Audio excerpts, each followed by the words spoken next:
Hi, my name's Isabel, and in this video I'll be talking about three poets and how their work interacts with a term called auto-exoticism.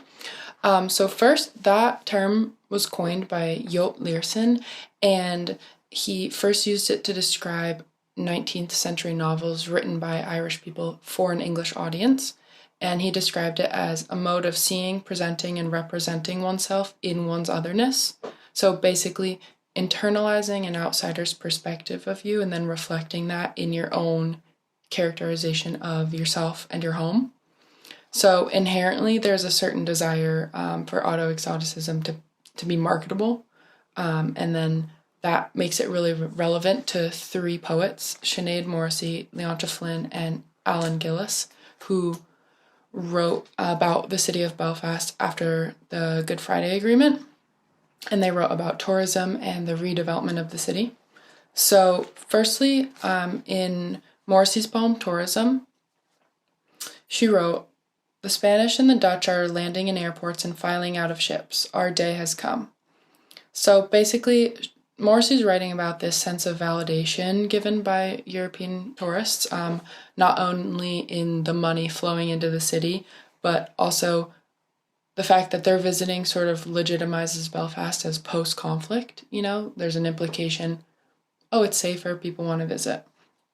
But Morrissey also is explaining how this relies heavily on the legacy of the Troubles, and she describes bus tours, something really familiar around Belfast.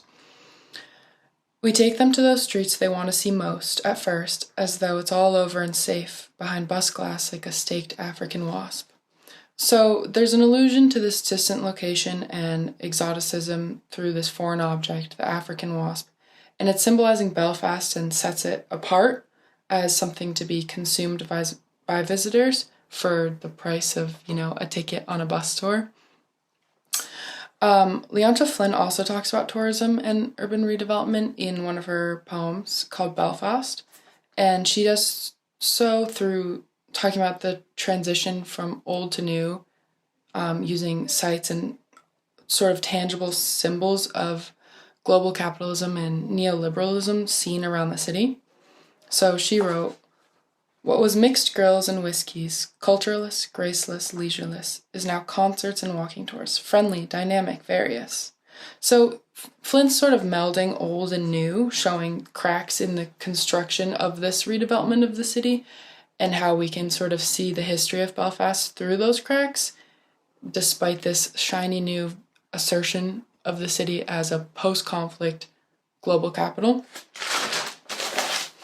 Another relevant line from that poem, she wrote, "At 2 a.m. the street erupts in noise. I listen as We Are the Billy Boys gets mixed up 4 doors down with Crazy by Patsy Cline." So that line is important because she's kind of showing how these two worlds are melding and at times bashing heads. And there's a difference between how Morrissey and Flynn write using auto-exoticism. So Morrissey is somewhat hopeful.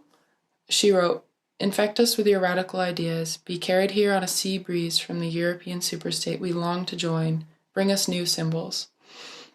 I mean, she's still self-aware, but it is somewhat hopeful, whereas Flynn is more cynical. She wrote, "There are 27 McDonald's, you tell me, in Northern Ireland, but what are we supposed to do with this information?" So here Flynn is sort of questioning the significance of the physical manifestations of Belfast's new place in the global economy, right? So what is Belfast gaining by sort of caricaturing itself for tourists? I think she's just asking through her poetry, is it worth it to transform into this identical sort of cookie cutter city that's unrecognizable to locals, but somewhat eerily familiar to tourists who have been to other global cities?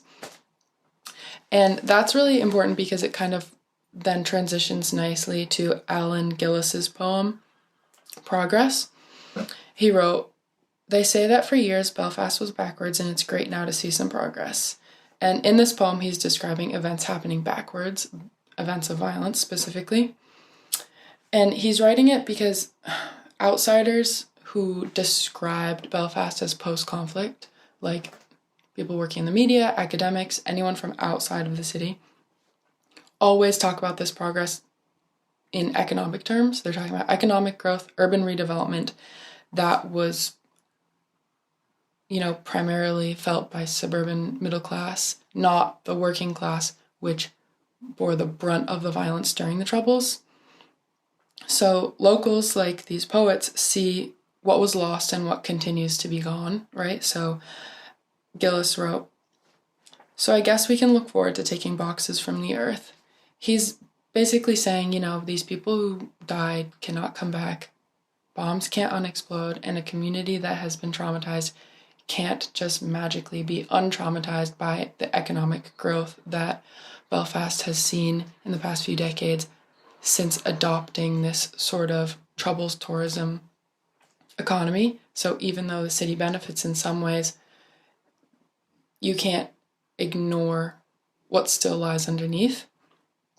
And I think that is what all of these poets have in common in progressing the definition of auto-exoticism, is this tension, right? So it's between remaining hopeful for progress and more peace and less violence, but then also being honest about Belfast's history and the realities of current inequalities. And that is definitely what drew me to these poems and how they deal with the economic development of Belfast and peeling back the layers of what it really has meant for the people here.